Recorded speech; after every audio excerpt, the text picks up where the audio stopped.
Angels of Anaheim.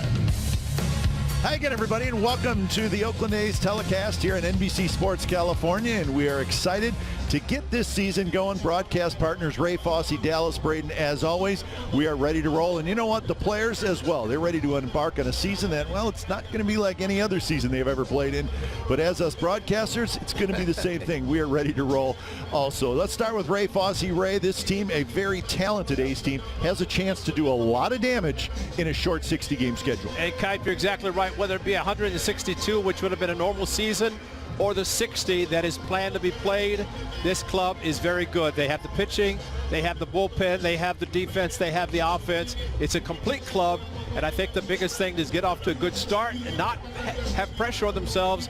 Play the game as if they were just playing 162, but it is definitely a sprint. And Dallas, how important is the quick start for the Athletics with this short season? Well, I think it's extremely important. You want to get off on the right foot. You want to make sure you build a great foundation for you to head off into this 60-game sprint, as we have heard so often. So lay that foundation and brick by brick find yourself in the postseason. All right, starts tonight with Frankie Montas. He will get the baseball against Andrew Heaney, the left-hander for the Angels. So we're excited and we're ready for baseball. It's the A's and the Angels coming up next, opening night at the Coliseum. Lineups and first pitch in just a moment. A's baseball season starting a little bit later than we all thought, but that's okay. It is going to be baseball, 60 games, 66 days for the Athletics. Everybody knows that number, and it's time to go immediately. No slow starts for the Athletics. Let's hope not anyways, and they will take on the Angels tonight. There's their new manager, Joe Maddon, and it's an Angels team that has their sights on the postseason, as do the Athletics. And with the expanded postseason, I think they both got an excellent chance. We'll talk about that tonight as well. But guys, you ready to roll? Absolutely, I'm ready. I know Dallas is always ready down there with his heater. Yes, sir. Ready to go? Got a log on the fireplace, and I am ready for first pitch. Do you have any marshmallows, hot dogs, or just the heat? We're going to wait for the I want some more baseball, though, first. Dallas Braden downstairs, as always. He's got the good seat right up behind home plate. And Dallas, tell us about kind of the atmosphere down there. I know it's strange, and we asked you this the other night as well. It is not anything close to normal, and it is what it is. The question is, can we all get used to having games with no fans in the stands? I tell you what, the sooner that we get comfortable being uncomfortable, the sooner I think collectively, as a fan base and as a sport and as a nation, we can start to heal. And I tell you, as these players start to mingle around and get ready, you can see them shaking out their legs, shaking out their arms, they're stretching, they can feel the itch, they can feel the anticipation, and I can sense that just from them milling around downstairs. So I cannot wait. The umpires are itching as well. Joe Maddon is giving some final instruction to the machine, and we are just moments away from getting this thing kicked off here in Oaktown. And guys, I don't think it really matters. Opening day, whether it be, in this case, it's supposed to be in March. It happens to be July the 24th for the Athletics. It's still opening day, opening night.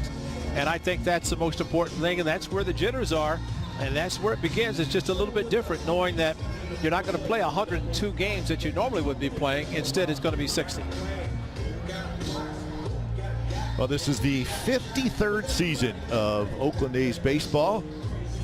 A lot of success. Ray, you've been here for a lot of success. You've seen pretty much all of it.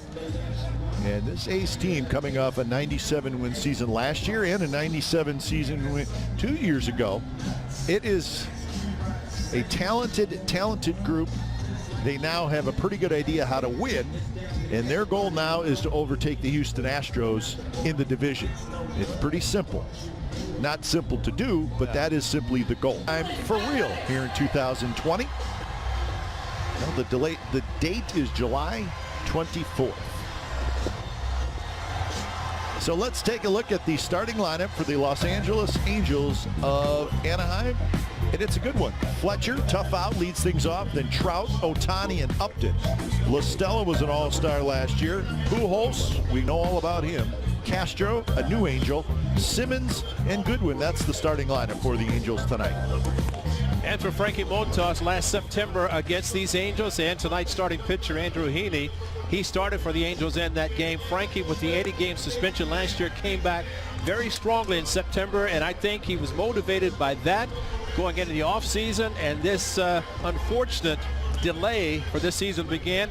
Looking forward to tonight's start. Quite an accomplishment for Hill, and you can almost compare it a little bit to Liam Hendricks, who was DFA'd by the Athletics, came back and now is the closer for the A's. Frankie Montas gets the opening start tonight, and he has the stuff to be able to do it.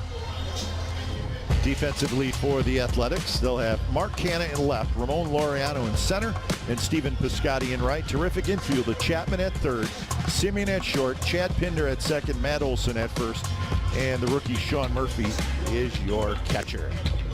So Sean Murphy, 20 games last year. Laureano, Chapman, Davis, Olson, Pinder, Canna, Piscotti, and Murphy. And they will face the left-hander Andrew. Typical left-hander. Does not throw as hard as our good friend Dallas Braden did when he played, but the fastball, low 90s. You know, sinking action, of course, typical for a left-handed pitcher. He's got also a curveball and a changeup, but from his standpoint, last year facing the Athletics, we mentioned a couple of times he had a loss and he had a no decision when he went against Frankie Montas late September. It'll be Upton in left, Trout in center, Brian Goodwin is in right, Fletcher at third, Simmons at short, LaStella at second, Pujols at first, and the aforementioned Jason Castro behind the plate. But spent his